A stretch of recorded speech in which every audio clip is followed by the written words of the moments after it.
so now it's my pleasure to introduce to you Mr. Loren Seagrave. This is the second workshop that he's conducting here in his what we've seen here. Last Sunday we had a workshop, it was well received and a very good workshop. I think the fact that you are here, you all know that you have something good to take back, and I'm sure you all know a lot about him.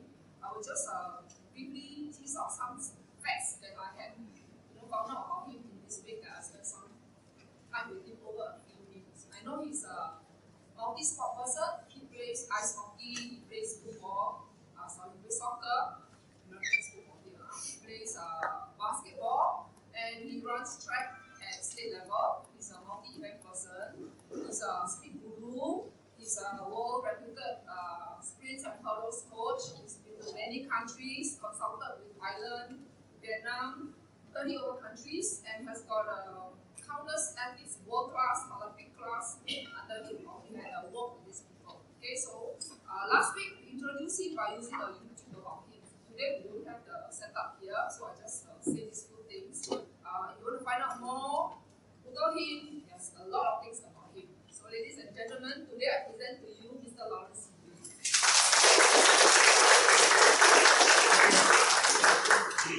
Good morning. Congratulations. And the reason why I'm saying congratulations is you've chosen to get out of bed early on a Saturday morning and come over here so that you can make an investment in yourself. Now, you can think of your track and field career like a business. Businesses that don't invest in themselves aren't very successful. And so, the athletes that are willing to learn more about sport and why you're doing what you're doing and how it's going to help you to get to your career finish line faster are the people that are more successful. The people that are becoming students of their events. Because this is going to give you a supreme advantage over the course of your career. And coaches, congratulations for investing in yourselves so that you can use this information.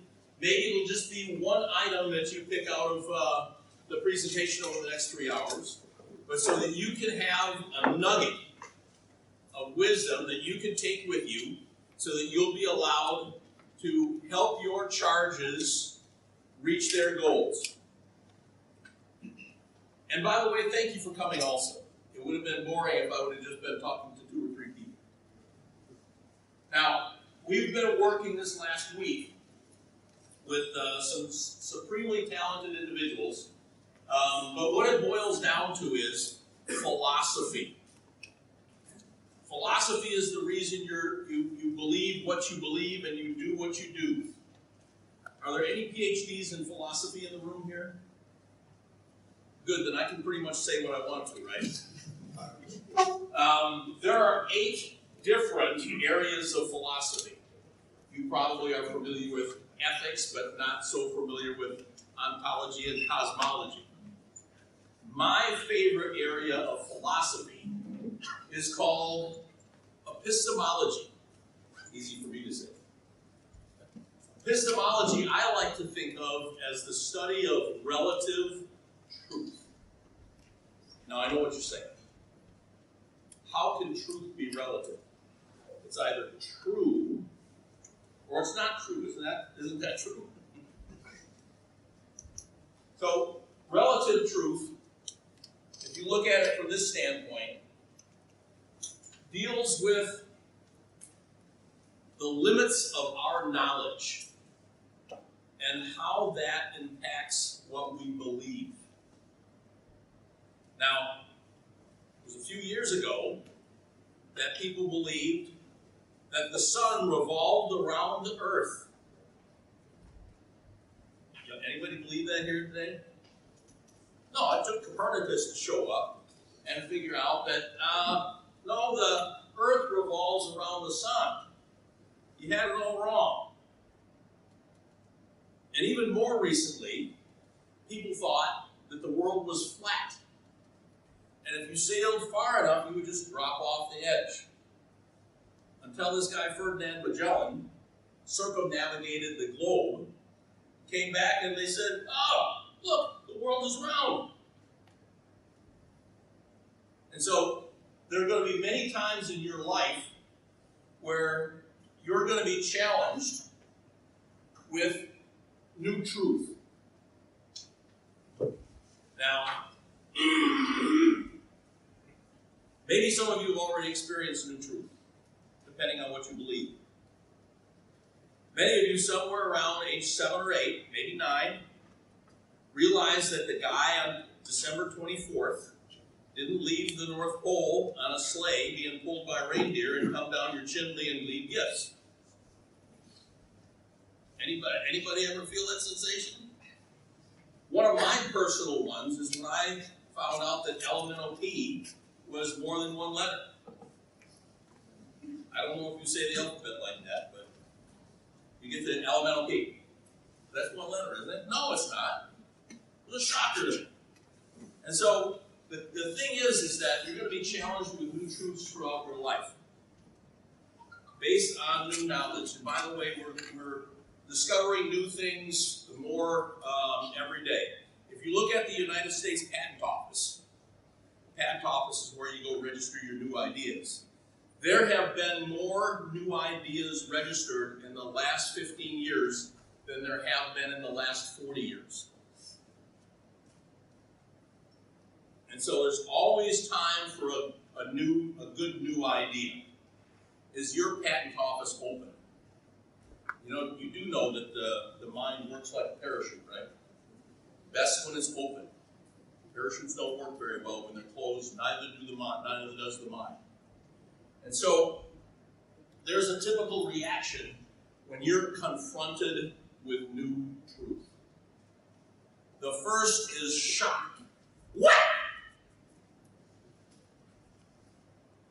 Because now people are challenging your beliefs.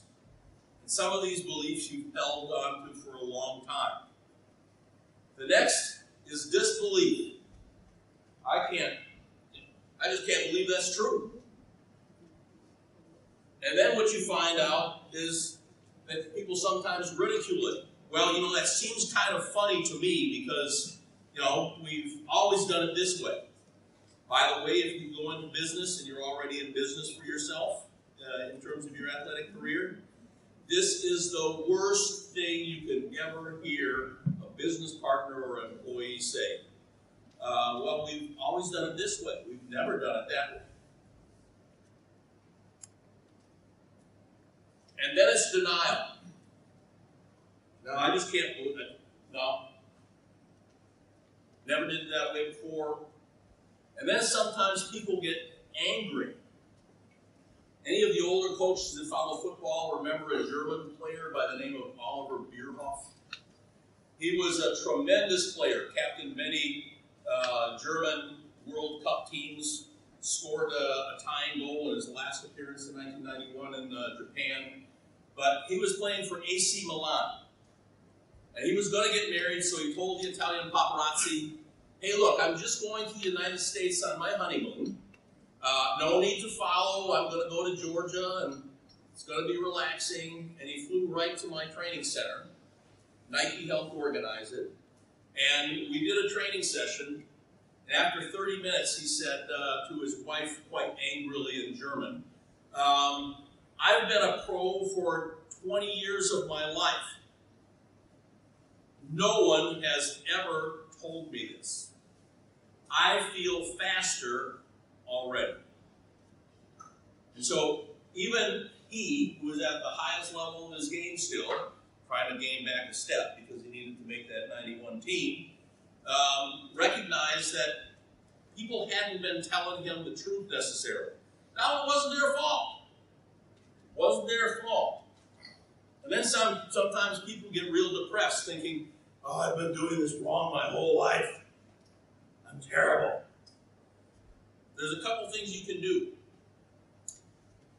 Embrace change. Be critically skeptical about the things you hear. Because it may be new truth, but it may not be applicable to you at this time in your career. Rely on your coaches to help you decide this. Remember we said about the patent office coaches? If you're coaching the same way you did 10 years ago, you're a dinosaur in the industry of sport, of high-level sport. So many changes have occurred. And then either you accept the new truth, or you just keep on doing what you've always been doing, and you know what happens when you keep on doing what you've always been doing?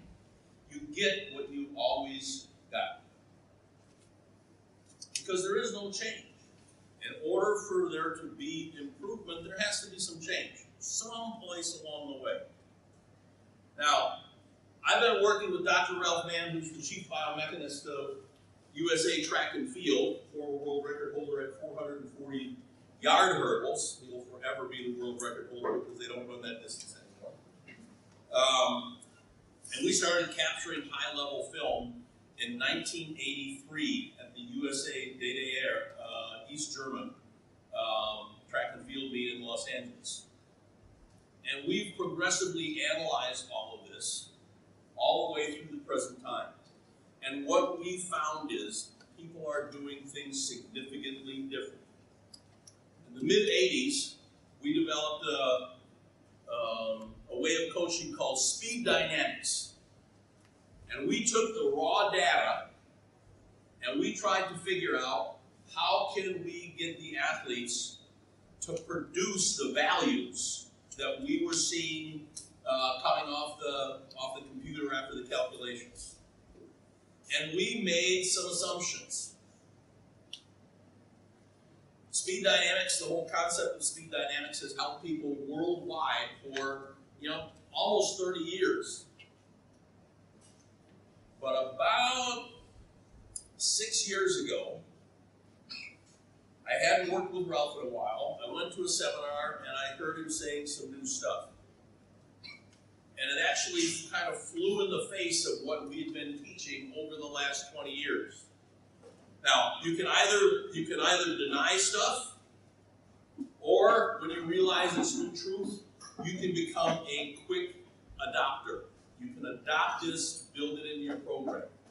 And so I went back to Atlanta, Georgia, where I was training. I had a few pretty good athletes there. Justin Gatlin was making his comeback. Angelo Taylor, not a bad 400 hurdler, won 2 gold medals, first one when he was 18 in the 400 hurdles. Dwight Phillips, who ended up that year jumping 8 meters 74 and becoming the 5th best jumper of all time. And then some pretty good female athletes. Lisa Barber was a pretty good sprinter back in the day. Danny Carruthers ended up running 12:43 in the hurdles, who was silver medalist in Daegu at the World Championships. And I came back and I said, hey, you remember those drills we were doing? Yeah, coach, we've been really working on them and we're getting good at them and we're going to do them differently now. They went right to anger. They didn't stop at shock or denial or ridicule they went right to anger. I said, look, you can keep on doing them the way we've been doing them, but don't expect improvement. So we worked really hard. Before I told them this, I took some high-speed film, said, I want you to run as fast as you can, high-speed film. Then we worked while changing their motor pattern, reprogramming the motor pattern. By the way, that's what we're going to start to do today. Has everybody got their USB port open so I can take the little thumb drive and stick it in your ear and reprogram your nervous system? It's up to you to reprogram your nervous system. Your coaches are going to help you reprogram your nervous system. So we're going to start that process today, coaches. And so we did some high-speed filming again at the end, and I flew back down to Orlando and met with Ralph. And I said, come take a look at this video. He looked at it and he said, man, that guy looks pretty good. I said, that's Justin Gatlin. He said, no, it's not. I said, yes, it is. He said, no, it's not. So I've analyzed him for the last 10 years. That is not Justin Gatlin. I said, that's Justin Gatlin now. And so that was the start of him rebuilding himself after kind of a 4-year layoff in order to win the World Championships this year and spoil Usain Bolt's retirement party. So, every successful business has a mission statement. And in that mission statement, you start to learn why you're doing what you're doing. How are you going to do it? Ritz-Carlton, which is a very famous hotel line, right? You familiar with that name? Very posh. Each one of their employees has 4 cards with 4 items written on that card. And those 4 things they have to do every day. I've stayed in some Ritz-Carltons, and I've always asked the employees, I said, can you show me your 4 cards? The most I've ever gotten is 3. That's why they're not so successful, probably. But you as athletes have kind of a mission statement, and it's going to be a 2-pronged mission statement of what you're going to try to do every day. The first thing you're going to try to do every day is you're going to learn, because your coaches are going to teach you, how to reduce the amount of time required to put the necessary force into the ground. And you're going to reduce that time by 5 milliseconds. 5/1000ths of a second, 0.005. This is such a short time, you can't hardly blink your eyes at 5 milliseconds. Here's the critical thing. Time required. Okay? There's a certain amount of time that you have to be on the ground. We're going to try to reduce that. The next thing is necessary force. So you can be on the ground less time, but if you don't produce the force, it doesn't make a difference. So we're going to learn how to do that. At the same time you're working on this, you're also going to learn how to do this. We're going to reduce the amount of time required to recover the leg through the, it should say, optimal range of motion, not full range of motion.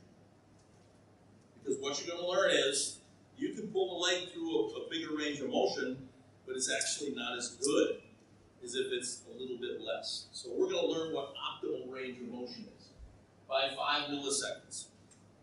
Now, I know it's early in the morning. I'm going to ask you to do some math in your head. I know it's going to, if I see smoke coming out of your ears, I'll have you stop. But what I want you to do is, if we say 5 milliseconds on the ground and 5 milliseconds in the air, how much time do we save per step? 0.01 seconds, 1/100th of a second. How many steps do you take in 100 meters? About 50. If every step you save 1/100th of a second for those 50 steps, how much faster have you just gotten in 100 meters? A half a second.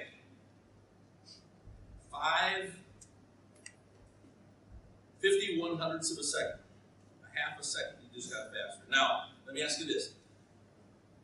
Would being a half a second faster in the 100 meters today make a difference in your athletic career? Yeah. It would make a huge difference. By the way, it's more than 2 seconds in the 400. In the mile, which is about 1,600 meters, it's over 10 seconds difference. And in the marathon, it's 3 to 5 minutes difference. So I don't know if there's any coaches of endurance athletes, but by increasing your running efficiency, you reduce your cost of oxygen at every pace. And so without getting any fitter, you get faster and you're able to sustain that effort and reduce the amount of time over the required distance. So I'm going to tell you the 4 ways we're going to attack this, okay? Some are short term, which we're going to work on today. Others are more long term because they require the body to adapt to a stimulus. So we're going to teach you how to produce a greater force. Now, you can do this in training, in terms of your strength training, in terms of your reactive strength training, your jump training, but also you can do this by being able to recruit more motor units. What a motor unit is a bunch of muscle cells controlled by one motor neuron. And you can't recruit all of your motor neurons at the same time. Your body doesn't like that. So we're going to teach you how to reduce the inhibitory overrides so that you can recruit more muscle. More muscle means more force. The other thing is we're going to teach you how to produce force in less time. And we're going to change your mechanics such that you're on the ground a smaller distance. If I took my shoe off and I put it on the front of my hip and I drop the line down from my toe, that's where my foot should be hitting in front of the body. Now when we look at young sprinters, sometimes it's 2 times that.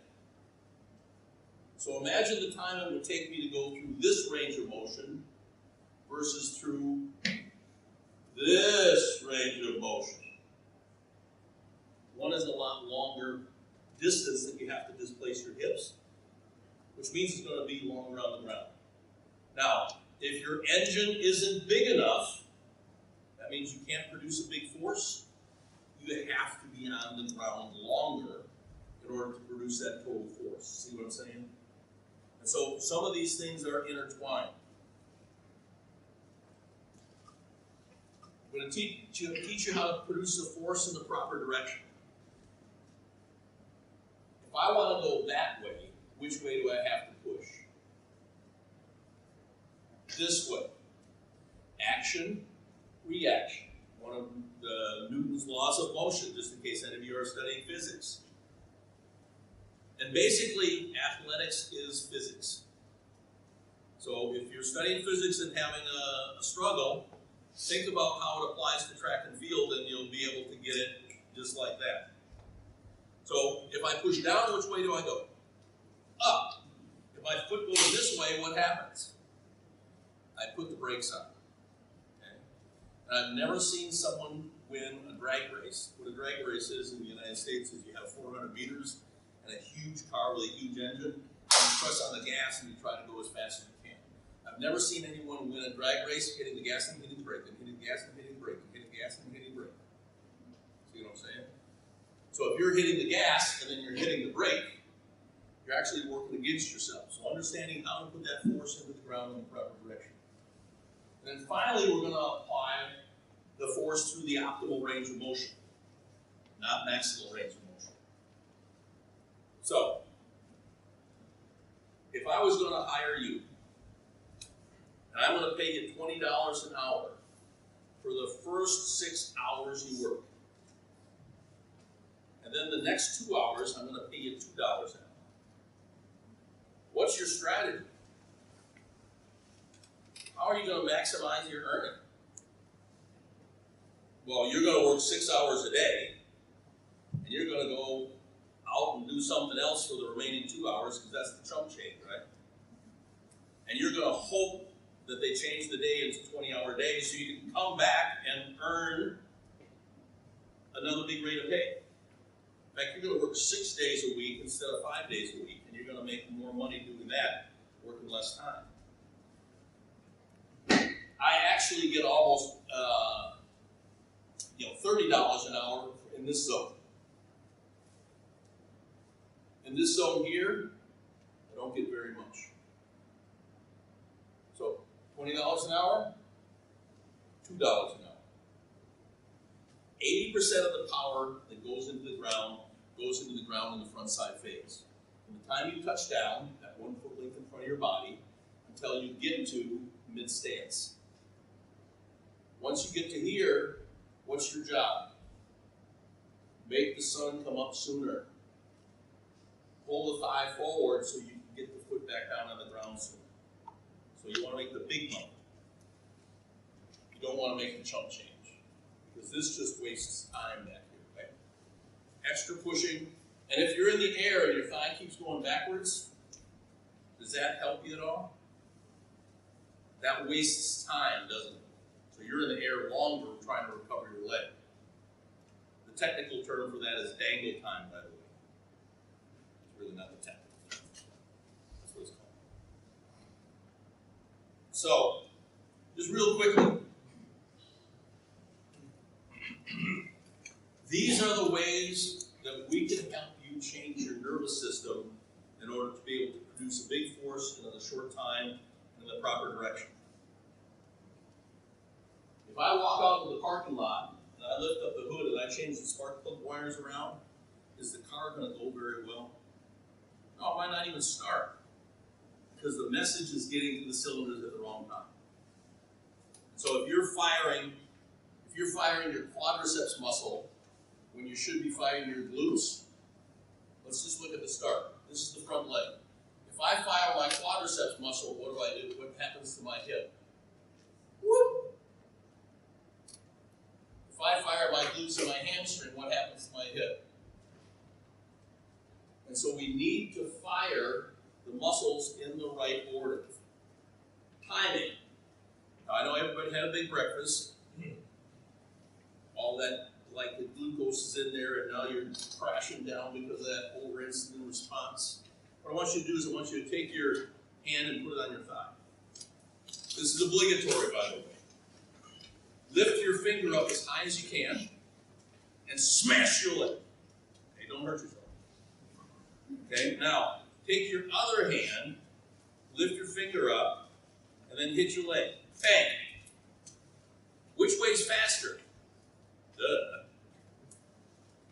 The second way is obviously faster, and the reason it was faster is the strategy that you employed in order to produce the force used not only muscle contraction, but it used stored elastic energy in the connective tissue of the tendon and the muscle. The first way, where you just try to tap the finger like this is using muscle contraction. Muscle contraction force is slow relative to stored elastic energy. Now, in the first 8 to 10 steps of the 100 meters, it's muscle contraction force that gets you accelerating, gets you going, gets you having a positive change of velocity. And so a lot of the strength training that you'll do when time is right will help you generate acceleration in that first part. But once you get to about 7.5 meters per second, you have to be reactive. You have to store the energy and get the energy to shoot you forward. Now, another audience participation. I want you to put your feet both flat on the floor and your hands on your knees so you can hold your heels down. During this exercise, your heels will never leave the ground, only your toes. Now, when I say we're going to start tapping our toes simultaneously as fast as we possibly can go. Okay, and we'll do this for about 10 seconds, 12 seconds, the time it takes to run 100 meters. Okay, hold on, no practicing now. It has to be, I don't want you to get wore out. It has to be simultaneous at the same time, okay? Both together, fast as you can. Ready?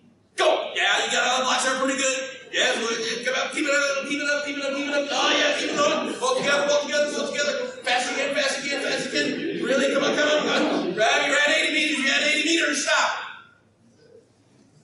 What just happened? You were like the Olympic champ when I said go. Boy, you were out of the box going like crazy. And then probably, maybe around 4 or 5 seconds, what started happening was, whoa, you couldn't tap together anymore. And then, probably around 7 or 8 seconds, one of the feet started to slow down. And then it might have even gotten painful in the front of your shin toward the end of the exercise. I don't care if your feet, your legs are so strong you can put your feet right through the floor. Extra strength would not have helped you get this goal. Now, you need to be strong, you need to be, and more importantly, you need to be powerful, but you have to have coordination between the agonist, or the prime mover, and the antagonist, which is the opposite muscle. And so, the flexor at your ankle, which is called the anterior tibialis, is the limiting factor. It's not the extensor. Okay? And so if you started feeling discomfort, it was in the front of your shin. Now, this is what we call co-contraction. when the muscles on both sides of the joint are having a tug of war. And we find this oftentimes in the hips, where the hip flexors are not as strong as they should be. They feel like they're going to get overpowered by the much stronger glutes, and they start to fire early in order to protect themselves. And then they start to shorten. They start to get trigger points inside. And when this happens, it turns off the glute. Because the nervous system knows that this big, strong muscle will rip this muscle apart. And so the muscle starts to call to protect itself and split. That results in turning the glute maximus off. Now, the reason why great athletes are great athletes is because they are great compensators. If you want to sprint fast, you've got to produce a big force at your hip joint, right? And if your glutes are turned off, what do?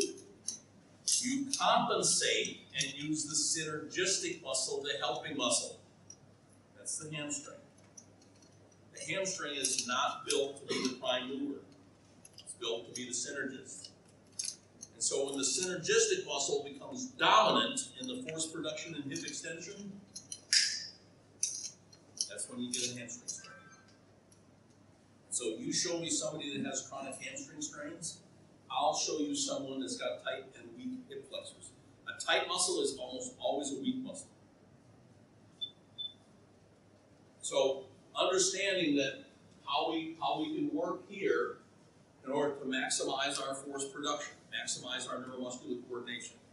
Intramuscular coordination, we're going to talk about this real quick, but it's real important for you to understand. Most everybody here is probably going to the doctor. You sit on the table, and you put your knee up, and he takes this little tiny hammer, and he goes, donk, right? That's called the knee jerk reflex. It's also called the myotatic or the stretch reflex. So that when the little hammer hits the tendon, it stretches some muscle fibers. In some of those muscle fibers is a receptor called the stretch receptor. When the stretch receptor is stimulated, it sends a message up to the spinal cord and connects with what we call a motor neuron. The motor neuron then sends the message back down to the same muscle, and you get contraction. Okay? Now, what ends up happening is, when I'm sprinting, I put my foot on the ground, everything gets stretched, the message goes up, synapses are connected at the spinal cord, and we time up the message, the volitional message, and both go down together, and now we can recruit more muscle. This is really, really important, being able to use what's called the stretch shortening cycle. But if you hit the ground and you mush out, you don't have the stretch shortening cycle anymore. So all of it starts to link together. We want to recruit more muscle. Now, synchronization for many years, neurophysiologists said this just doesn't happen. Okay, comes Mr. Anoka, Dr. Anoka, and he proves that athletes can learn to synchronize the firing of the neurons within a relatively short period of time. Anybody do martial arts? Okay. So, if you walk out of your room and somebody punches you in the face, and then somebody else hits you, okay, you can probably survive because they didn't hit you too hard. But if both of them hit you together, okay, maybe you get knocked out. What synchronization is we want all of the neurons to fire at exactly the same time. And through training, through teaching, we can teach you how to do that so you can produce an unbelievable big force. Now, there's 4 stages of learning. The first stage of learning is unconscious incompetence. What that means is, unconscious means you're not thinking. It's automatic. But incompetence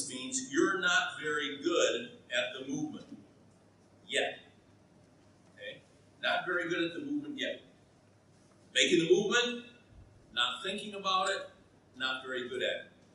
What we're going to do later today is we're going to start to teach you what to think about.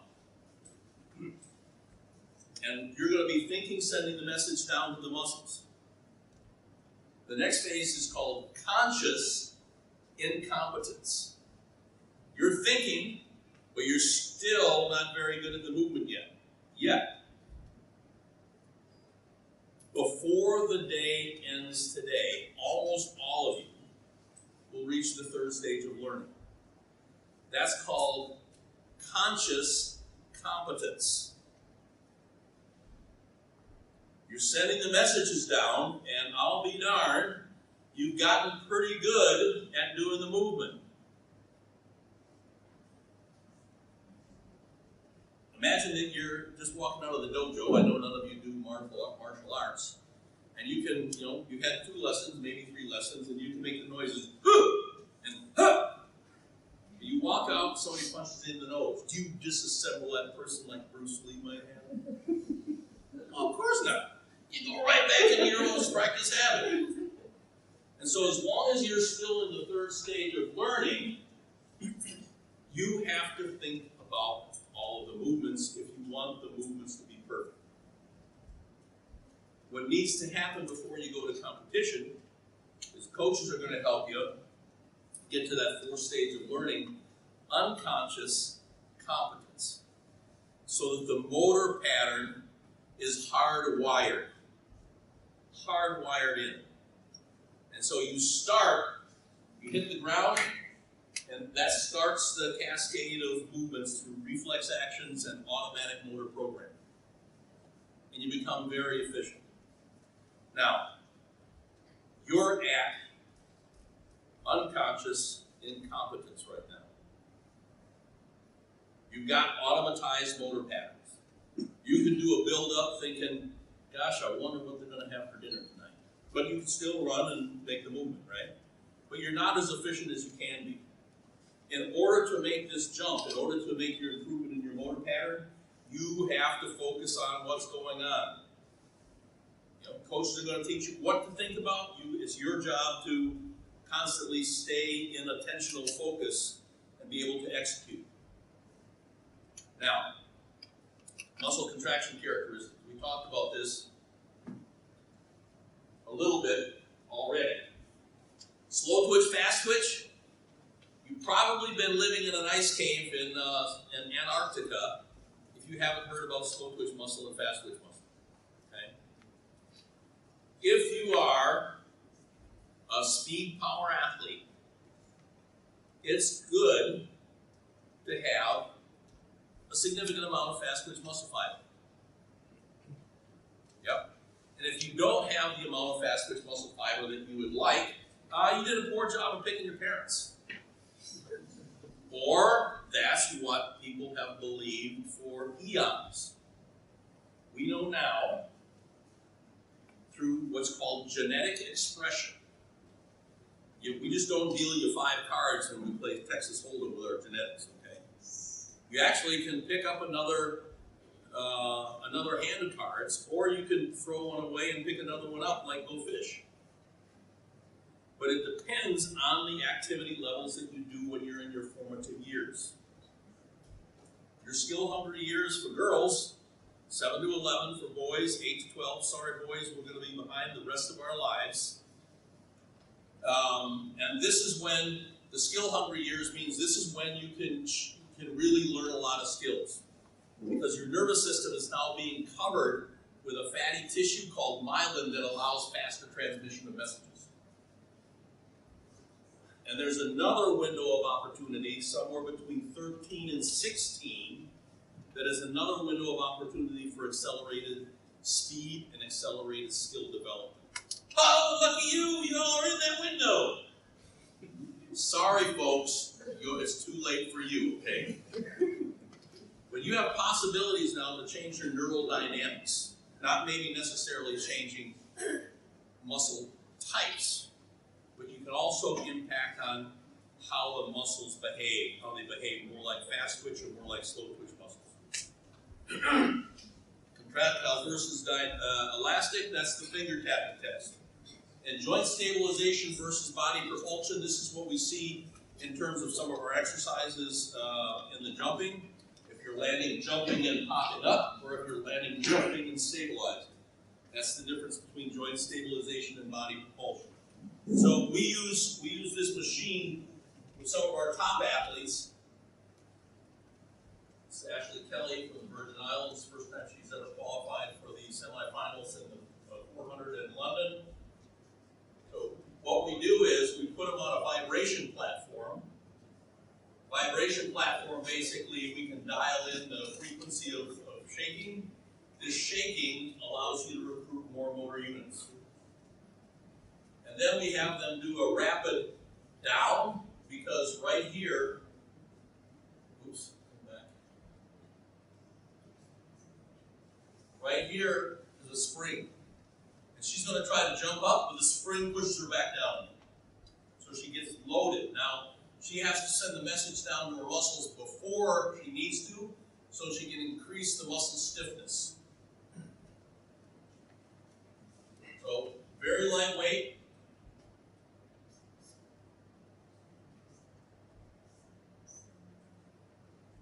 Now, this is a specialized exercise that you probably won't see for another couple of years. This is Daria Klishina. She was a silver medal in the long jump, 7 meters.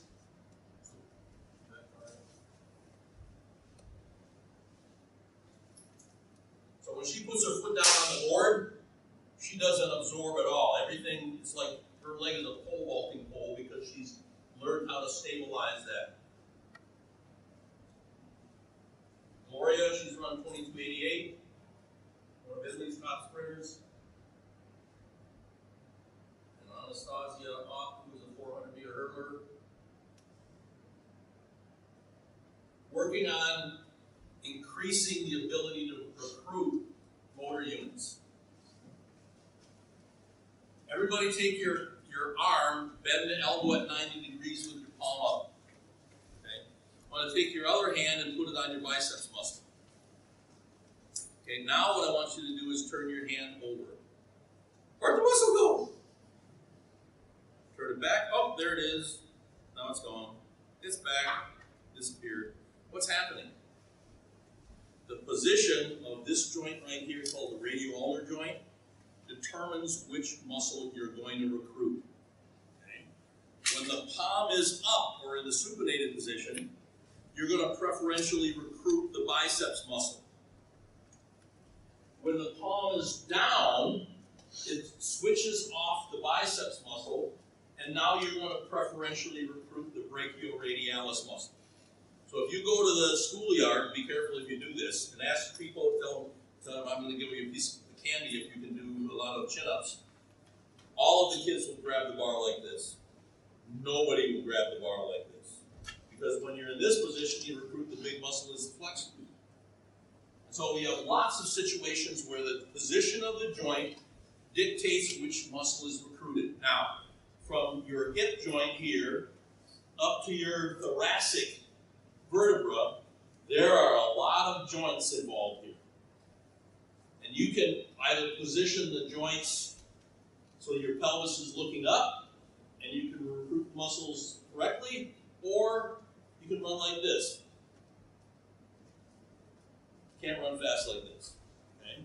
So body position is the first thing that we want to look at. And we be able to leverage that. The other example that is going to be huge is at your ankle joint. Now, I don't know how it is here in Singapore, but even now, when some coaches talk to their athletes, they say, you know, if you want to run fast, you've got to get up on your toes, they say. What this means is, I want to plant or flex. I want to point my toe before I hit the ground. Well, the joint position doesn't allow us to recruit much of the calf muscle, either of the two calf muscles. So by curling our foot up, dorsiflexing the ankle, pulling the toes up toward the shin, we put a stretch on the soleus muscle. By the way, this is one of the strongest muscles in the body because of the way it's connected to the heel bone. It turns our foot and our ankle into a springboard. So when we hit, we store the energy and it springs us forward. If we point our toes, we end up mushing out and absorbing force and then having to push using muscle contraction. So making sure that we're having the right body position and the right ankle position is going to be critical in terms of maximizing performance. Now, let's understand velocity or speed. This is not news or rocket surgery, okay?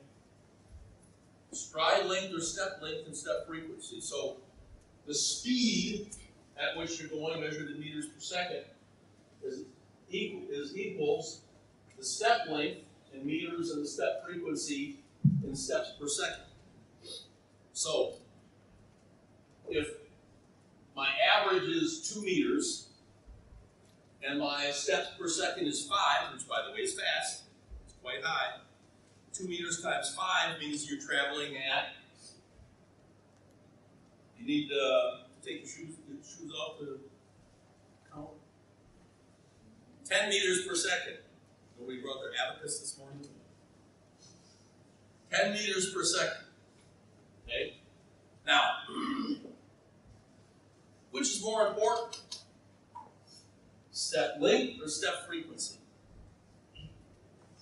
When we first started talking to coaches about this in 1983, the fall of 1983, there was a huge fight.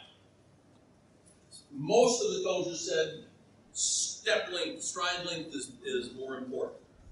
Because if I can get my athletes stronger and they can take bigger strides, they're going to be faster. Okay? Anybody gone through algebra yet? What does this say? What happens if velocity increases? Step length automatically increases. So if you take step frequency, if that stays the same, if velocity increases, stride length increases. So stride length is linked to velocity. Why is that? If your velocity is low, you don't fly through the air in the same amount, as far in the same amount of time as when your velocity is lower. So I'm here to tell you today, it's step frequency, stride frequency that's more important. Now, in order to understand what that means and the implication of that, let's first look at how we do stride length. Now, stride length is like measured, and we can do this with a tape measure. We don't need sophisticated measuring devices.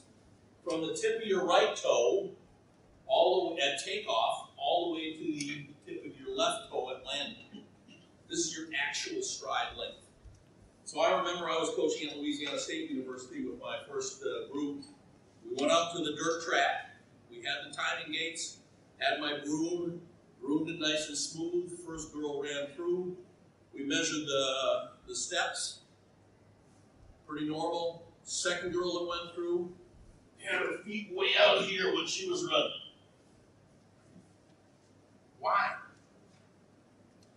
By the way, this should be your favorite question. It's going to drive your coaches nuts, but it should be your favorite question. Because if you don't know why you're doing what you're doing, and the coach can't explain it, sorry coaches, and you're a fool to do it. See what I'm saying? Understand why you're doing what you're doing. And so the reason why is they saw us measuring the steps. Big must be better, right? And so they took it upon themselves. They wanted to do good for the coach. Choice of words intentional. And so they changed their running pattern.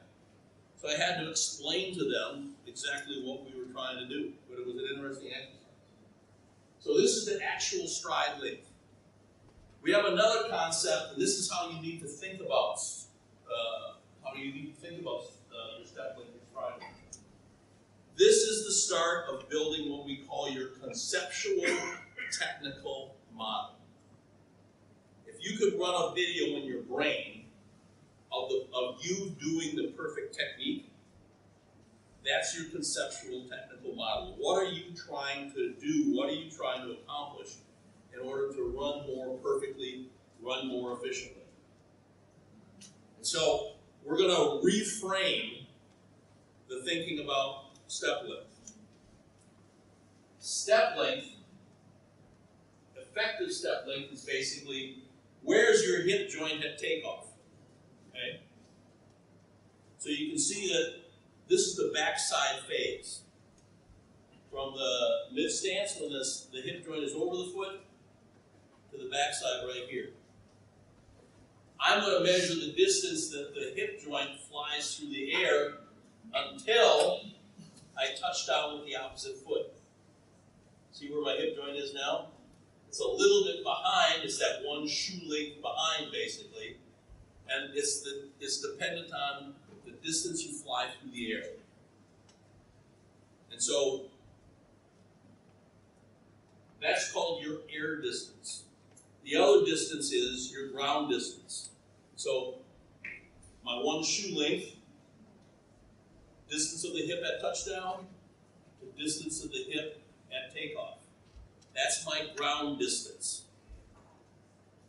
So the best sprinters have a high air distance to ground distance ratio. Their hip is traveling a relatively short amount of distance on the ground, but because they put a big force into the ground in a short time, in the optimal direction and through in the proper range of proper direction and the optimal range of motion, they can fly a long distance through the air. That's what we want to try to do. Not stick our foot further up in front of our body in order to get bigger strides. Let's look at step frequency. Step frequency is measured by time, that fourth dimensional, ethereal quality that is tough to wrap your head around. If I gave y'all that's Southern for you. If I gave y'all a stopwatch and said, I'm going to tell you go, you stop it at 1 minute. Okay? Go. Click. Click. Y'all would be way short of a minute because you're all pretty much sprinters and jumpers and that kind of thing, right? Sorry to tell you, that's what happens. Because you can't judge time. We can't wrap our head around time. And so, steps per second. Well, if we take elite sprinters, and it's a little bit more than this, but I like to use this for the math, 0.08 of a second to put the force into the ground. And 0.12 of a second, there is an optimal air time. Okay? If we were measuring at a higher frame rate, we would see that the optimal air time is 0.123 seconds. Easy to remember. Shorter than this, you don't fly far enough in the air per step. Longer than this, if you're in the air longer than this, it means your vertical velocity is too great. It means you're going down the track like this, like a bunny rabbit. You're too much time in the air. Now, if I'm on the ground and you're in the air, who's going to be able to accelerate? Yeah, unless you have jet propulsion. Okay, and you don't. So it's time on the ground that's really important. And so if we look at this and we add those two numbers together, we see that the total stride time is 0.2 of a second. If my single stride time is 0.2 of a second, how many steps per second is that? 0.2, 0.4, 0.6, 0.8 of a dollar. 5 steps per second. This is turning it over, folks. Viramani sent me his analysis of the Japanese sprinter that just ran 9.98 seconds. And he's turning over at 5 steps per second during the top speed phase of the race. This is really high. I coached a guy by the name of Andre Kaysen who ran a wind date at 979. And he He said he was 170, but he was lying. Wasn't a real tall guy, but he ended up running 5.1 steps per second. This is really turning it over. So this is an elite sprinter. What about developmental sprinters? Well, they're going to be a longer time on the ground because they don't have as big an engine, so they can't produce as big a force in a short time, so they have to buy more time. And the other thing is, they oftentimes will be braking more, so the hips are going to go up this way, so your air time is going to be greater. So 1200s on the ground, 1300s on the ground. I've chosen the numbers carefully. 2500ths of a second, 4 steps per second. Now, going back in history a little bit, there was a male sprinter that weighed 174 pounds. I'm sorry, I can't remember what that is in kilos, but he ran a new world record. The total amount of force that he put into the ground at top speed is probably equal. Are you going to be the runner? Is probably equal to the total amount of force that you put in the ground at around 60 meters. So the total force is the same. What's the difference? He's putting it into the ground in less time. See what I'm saying?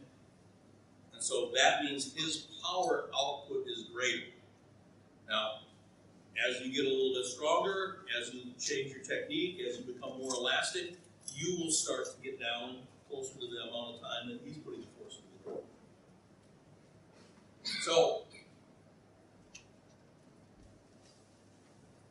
these are the 6 different things that we're going to work on. Body position is the most important. I'm going to spend some time on that here now. Body position is how the 3 ways that you set up your core. The first one is pelvic repositioning. Okay? We need to get our pelvis to look up. We call this retroverting the pelvis. A lot of people are like this. Need to learn how to control the abdominal muscles. Okay? Learn to control the abdominal muscles so we get the pelvis to look up. Now, if you have tight back muscles, or tight hip flexors, or tight rectus femoris, it will want to pull you out of this position. So working with your coaches and your physios on exercises is going to cause those to loosen up and be able to contribute is going to be real critical for you.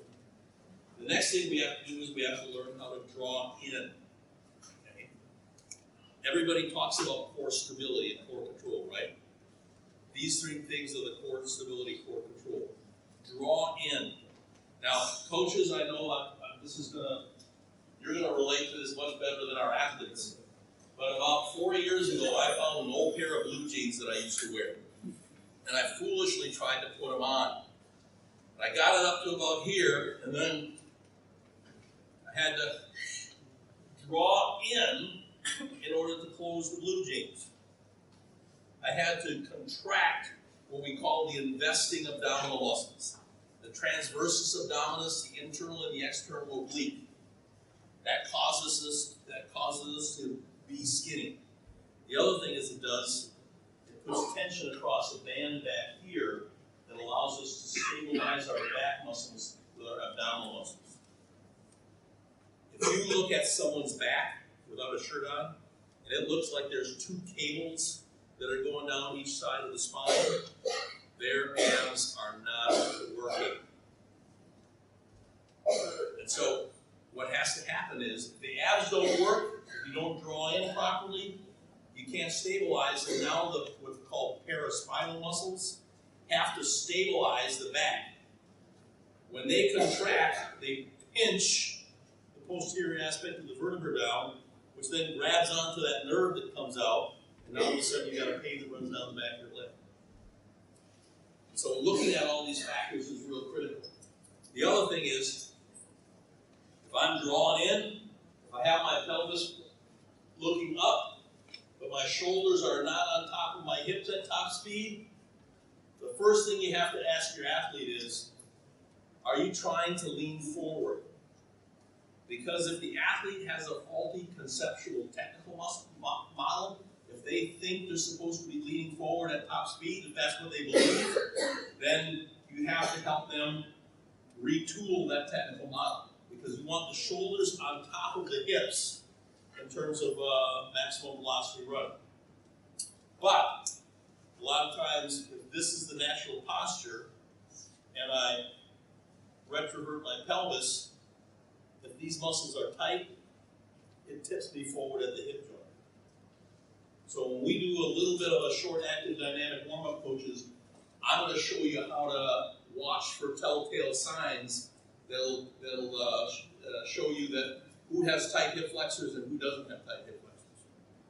Now, we're going to go through this real quickly.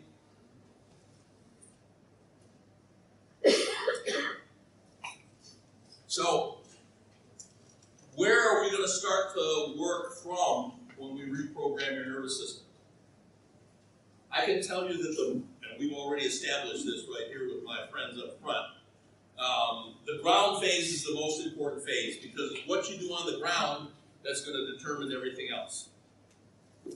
And so because there is a cycle involved, the most important phase, the ground phase, is the quality of that phase, which means how perfect it is going to be dependent on the phase that comes before.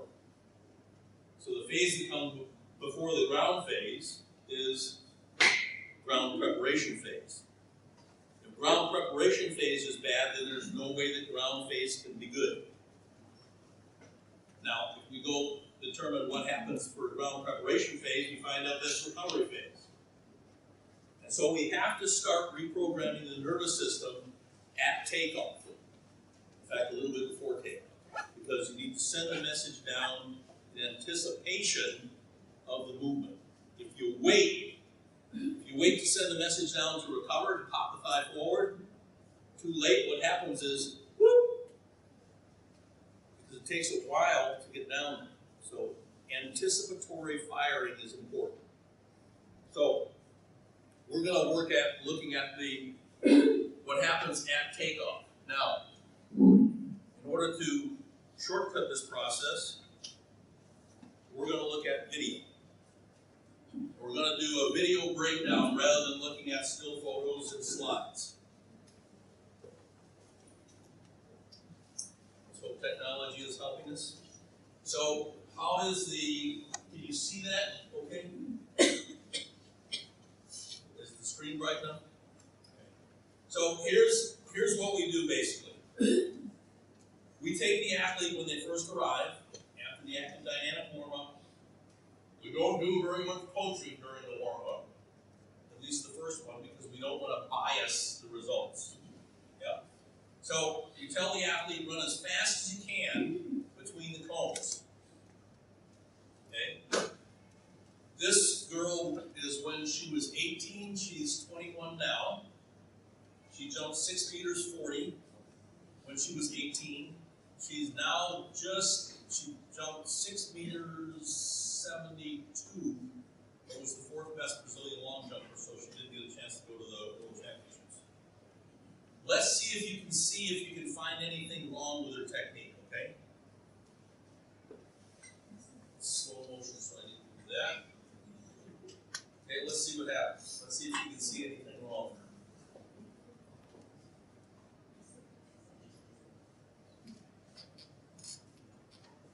Is there anything that's right? Look at her body position. She's got an arch in her back and her shoulders are way forward. Look at what happens when her foot comes off the ground. She's almost combing her hair with her spikes. Look at how her foot crashes into the ground. Look at her, she almost loses her balance because she's crashing into the ground so much and falls flat on her face. 1 hour later. That's about how much time we're going to have with you. 1 hour later.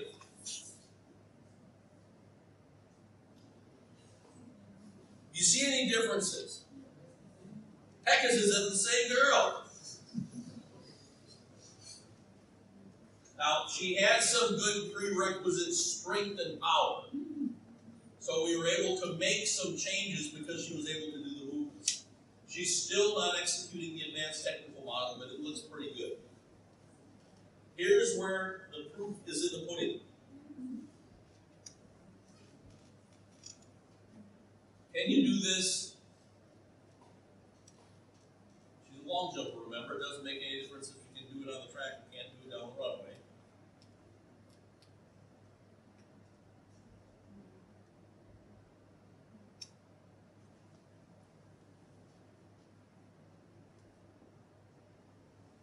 And so the key thing is here, from a long jump perspective, if I'm executing the right mechanics, and I'm coming into the ground here, it's easy to, because it's the same basic mechanics with one small difference in terms of the preparation for takeoff.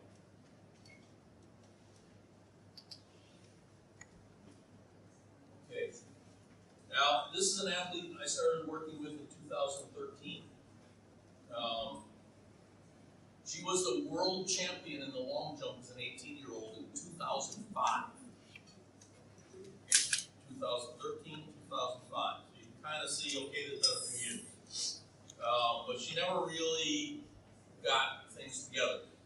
She joined up with one of my former assistants, and she ended up running 1084 in the 100 meters, but was a long jump. She led off the United States 4x1 relay team in London, which was the first women's relay team to ever run under 41 seconds. So she came back, was trying to push the bobsled for a while. That was a disaster. And so it took us almost a year because she had gone to a local gym and they gave her a pair of straps. Didn't teach her how to use them, and she lifted it, she hurt her back. So she had a bulging disc, we had to shut her down. This is fall 2013, so there's still a lot of problems. There's still two problems she has. So let's just watch her go through in slow motion.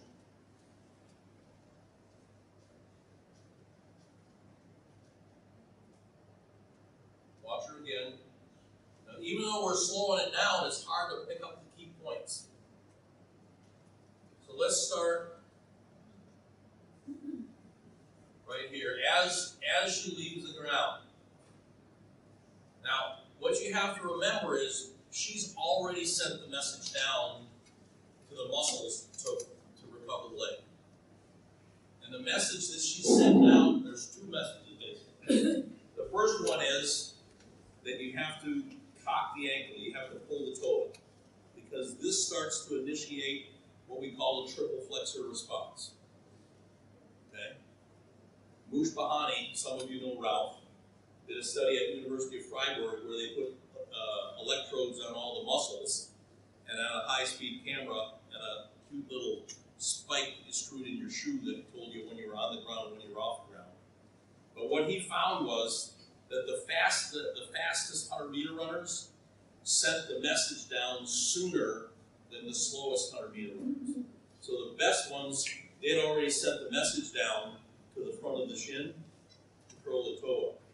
Whereas the slow ones, their leg was behind the body, and finally they sent the message down. This is that concept of anticipatory firing. The next thing she's going to try to do is she's going to pop the thigh forward. Okay. Now what that means is she's going to use her two joint hip flexors. There's three of them, by the way: rectus femoris, sartorius, and tensor fasciae lata. These muscles are the ones she's going to use to pop the hip. So pop the thigh forward, right here. Now, the thing is about these muscles is they cross two joints. So if we want to maximize force production here, we have to fix this knee. Okay? Have you ever had a rope where neither end was tied to anything, and then you pull the rope in the middle? Can you produce any force? No, it just moves. You've got to have the rope tied off at one end, then you can produce force against the rope. So, right in here, she's trying to pop the thigh forward. Let's look and see what happens. focus is pop the thigh forward. What we're going to do here is build a roof.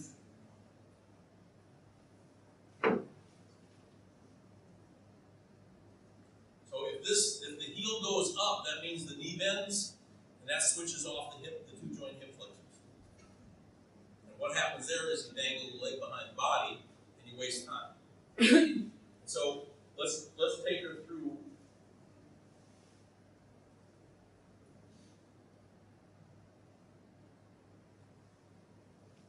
The first thing we're looking at, she's off the ground.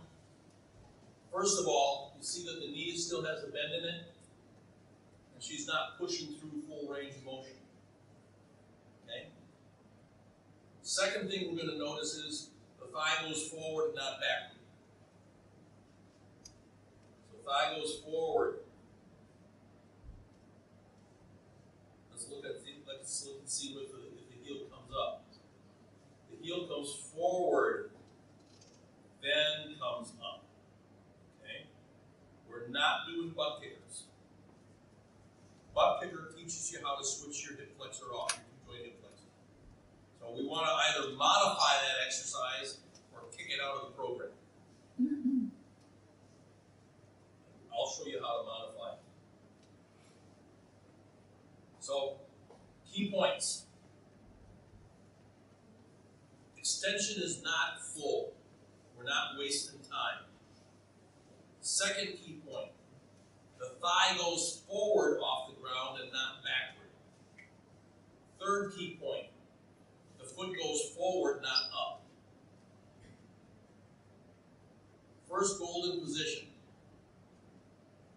Thigh is coming forward. She's lifting the heel up. When the thigh reaches vertical, the knee is 90 degrees. The shin is parallel with the ground. Now, what we're going to see in a lot of, and we're not going to have time to do this with everybody. If I ever come back, we can. But what we see is sometimes we look at the angle. When the thigh is vertical on many people, they're already here. Or the alternative is when the thigh is still back behind the body, the shin is already horizontal. Because you can see what happens if you're in this position and the thigh keeps going forward and the heel keeps going up, you're going to end up in a far too acute position when the thigh reaches vertical. That's the first golden position. Second golden position, I want to tell you where the mistake is made here, okay? She doesn't do it anymore. In 2014, we started to teach her how to long jump again. It took almost 8 months. She jumped a little bit in 2014, but never really achieved a lot of super success. I think she jumped 702 in Oslo. It's kind of funny, her 60-meter PR and her long jump PR were the same, 7.02. But now what's going to happen here is she's continuing to pop the thigh forward. That makes your legs work like scissors. So as the thigh is coming forward, the other thigh is coming back, preparing to hit the ground. We call it active back. Watch the ankle joint. Kind of dorsiflex there. See how she plantar flexes? As soon as you plantar flex the ankle, you fire the quadriceps. And that makes the foot go like this. Crash into the ground. Watch what happens to, this is called the credit card rule.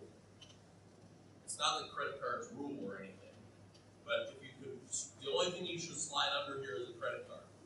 Your heel never, ever hits the ground during the 100 meters. If it does, it means you're braking. You put the brakes on. So because she's plantar flexed, look at where she's hitting. Her heel, her ankle bone is about where her toe should be.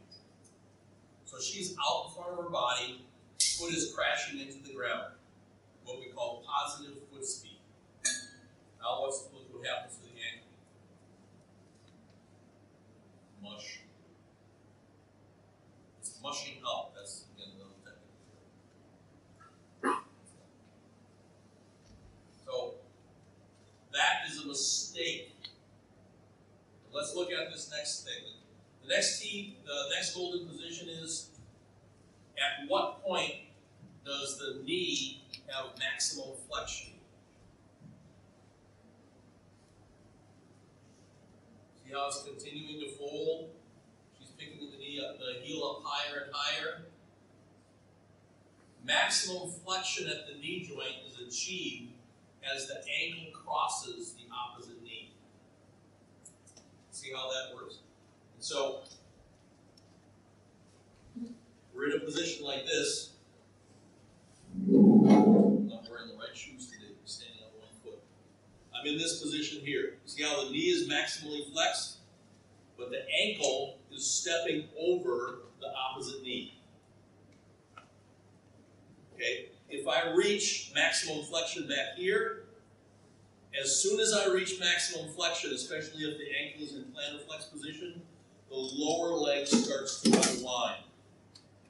What does that do to angular resistance? To the resistance to the speed of the thigh? Slows it down. So now I'm only getting my thigh up this high, and my toe is out in front of my knee. So we want to hit this step over position as the point where the knee is at maximum flexion, and not before. Now, what does maximum thigh flexion look like? So at maximum thigh flexion, the toe needs to be under or behind the knee joint. There's maximum thigh flexion. The toe needs to be under or behind the knee joint. I want to show you something. It just accidentally happened that these benches are perfect height for her. So you can see that she's almost at maximum flexion at takeoff. Now, here's where the rule that the legs work like scissors should not happen. If she pops the thigh forward properly, without allowing the knee to bend, the thigh will stay high and almost float there momentarily. Okay, so right in here, off the ground, thigh's coming forward. Thigh is still high. Even though this thigh here is coming forward, the thigh is staying relatively elevated, keeping that optimal flexion. Why is this important? So, let me ask you a question. Have you ever been in a hitting contest? No? So here's the way hitting contests work. I'm going to let you hit me, and then I get to hit you. Okay? So, let me have this hand, ball it up like a fist. Now, you can hit me from here. Go ahead. Ooh! But now I can hit you from here. Who wins? I win. I made the rules. So, if you're in a position where your maximum flexion here behind the body, and now the lower leg starts to open up, which increases the resistance to acceleration, and the thigh blocks low, you're striking the ground from here. Yeah? If I'm able to pop the thigh forward, hit the first golden position, and then hit the second golden position, now I get to strike the ground from here. Right here. You know what a heavy bag is in boxing? The way you work on a heavy bag, when you put your hand against the bag and push, no, you do this. Come on. Don't say yes just to say yes. You don't do this. Yeah. You don't wait till you hit the ground and push. You slam into the bag beforehand and you deliver a shot. Now,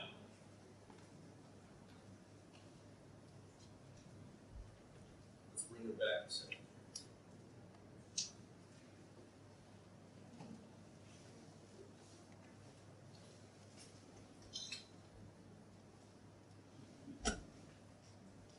She's looking pretty good. Right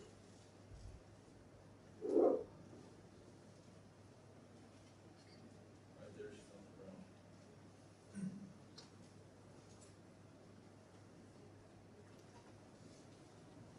Trying to get her takeoff point.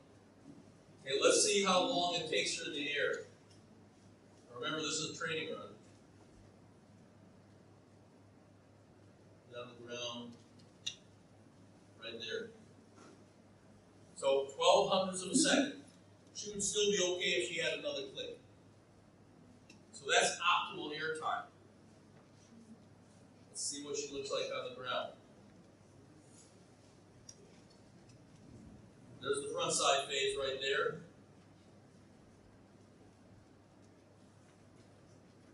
See how she's collapsing here at the knee joint? That shouldn't happen. Because her foot is too far out in front of herself, and the ankle is pointing and she's crashing into the ground, she can't stabilize the knee. So now she can't use her hamstring as a powerful extensor to help her glutes up.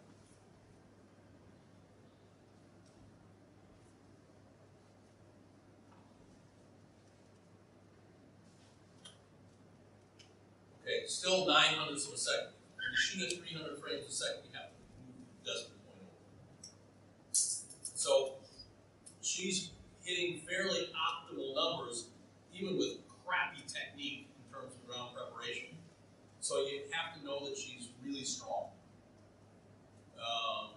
She's snatched 87.5 kilos at a body weight of 65 kilos. This would be American record in weightlifting. I told my strength coach, I said, if I ever see her in a competition, I will kill you. She's not a weightlifter, but she's strong enough that she could. Let's look at another clip. Okay, so don't worry about the start, because we won't have time. That's next time I come to Singapore. But what I want you to see is she's going to go through the phases here. She's going to have pure acceleration. She's going to hit transition, and then when she gets square with the camera, somewhere around 35 or 45 meters, that's when I want you to look at her maximum velocity technique. Okay?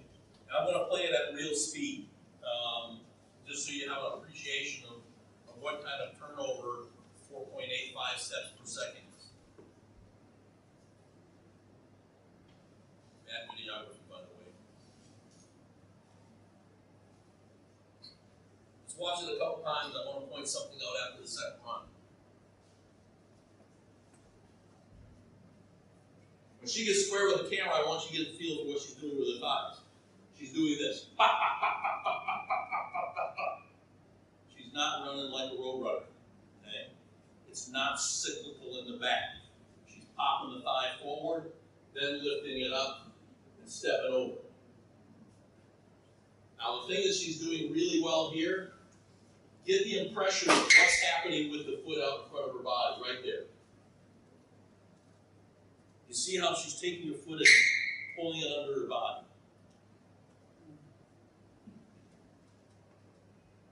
And she's staying dorsiflex. You don't see any premature plantar flexion.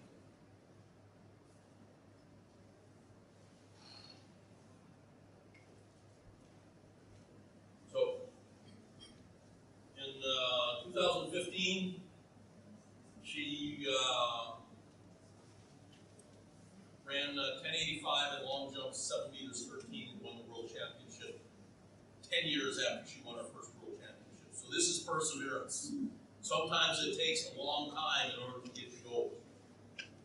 And she won the Olympic Games also. Let's see what this guy looks like.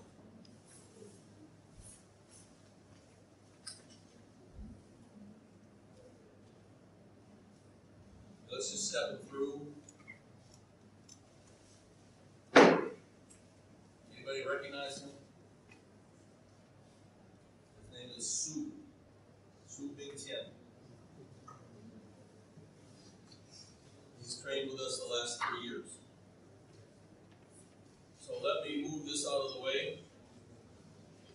I blew it up, that's why it's kind of fuzzy, but you can still see. Okay, he's off the ground. You see that he's not pushing. That's the old model, folks.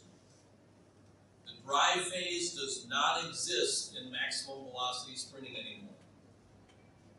You hit the ground, grab the ground, pop the hips through, and then pop the thigh. You don't waste time pushing.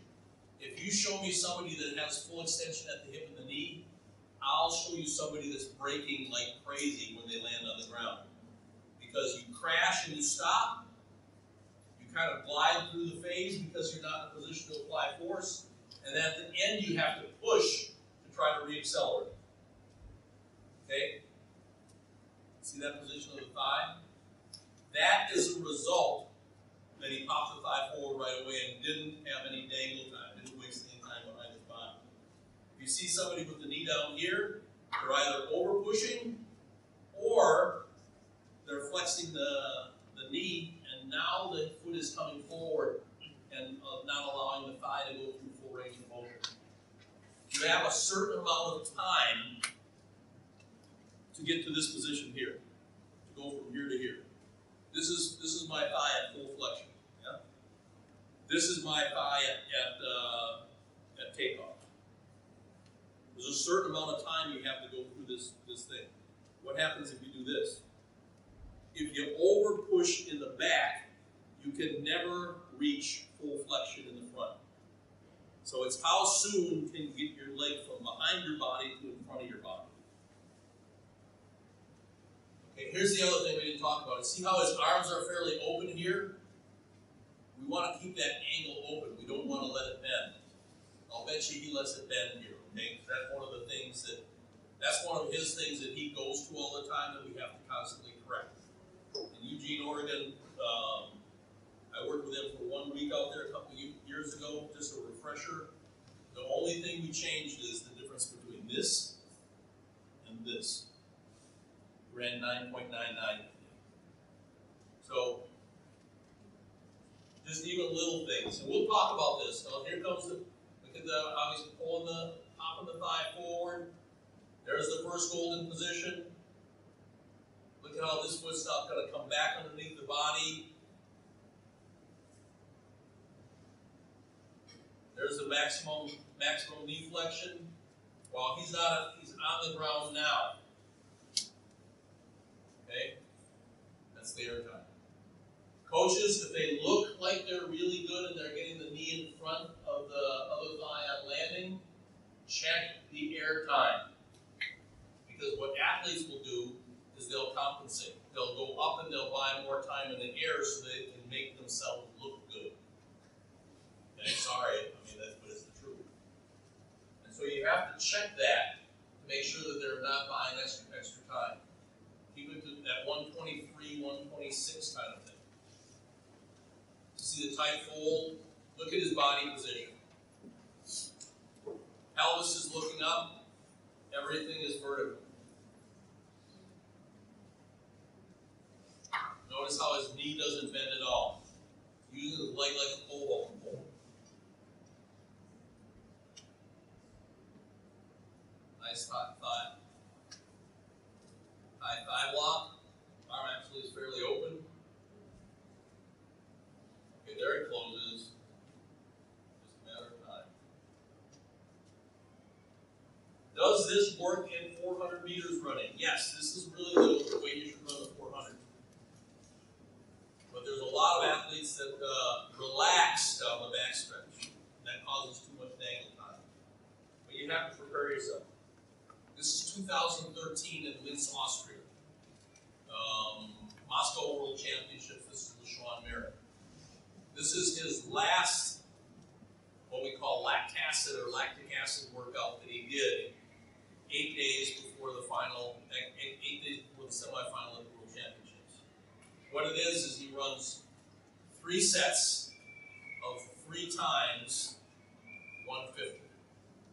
And so he runs 150 meters at race pace. This is like 15.5 to 15.7. He walks back 100 meters and he runs 150 meters at race pace.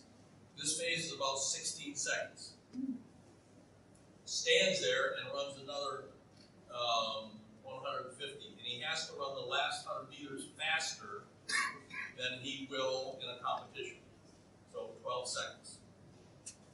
This is the last run of the third set.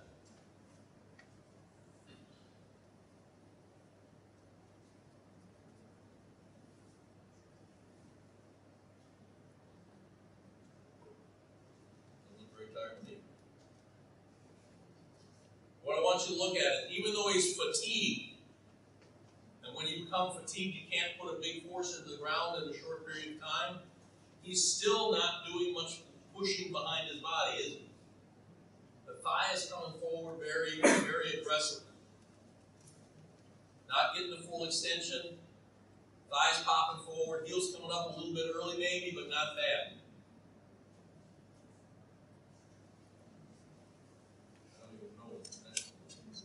Oh, last couple steps. So I'm just going to step her through this. This was in Lausanne.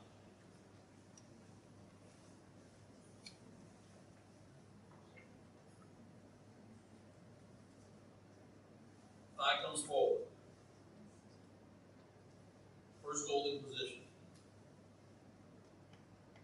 Knees to knees. At landing. She's not quite on the ground. Body's vertical. Stepping over the opposite knee, maximum knee flexion. Now you see how she's leaving the ground without pushing? This is the takeoff leg. She's going to put this leg down, or penultimate leg down flat. She blocks her leg a little bit. See how she's pulling this through so that she can get it through earlier? She wants to get on the board in a very short time, less than 12 hundredths of a second. Now, penultimate step, knees to knees. Notice how she's going to get off this penultimate step. Not fully pushing. Too much reaching. She was way behind the board. Her foot needs to be going back into the board, it's going forward into the board.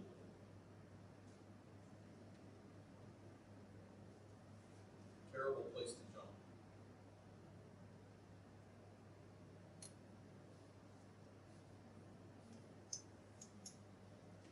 Still not a bad jump. Okay.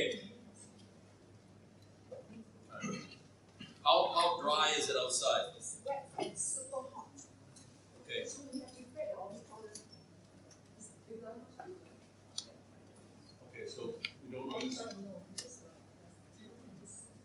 Oh yeah, then no, it's over. Okay, is it flat? Okay, so I guess we go to the auditorium now.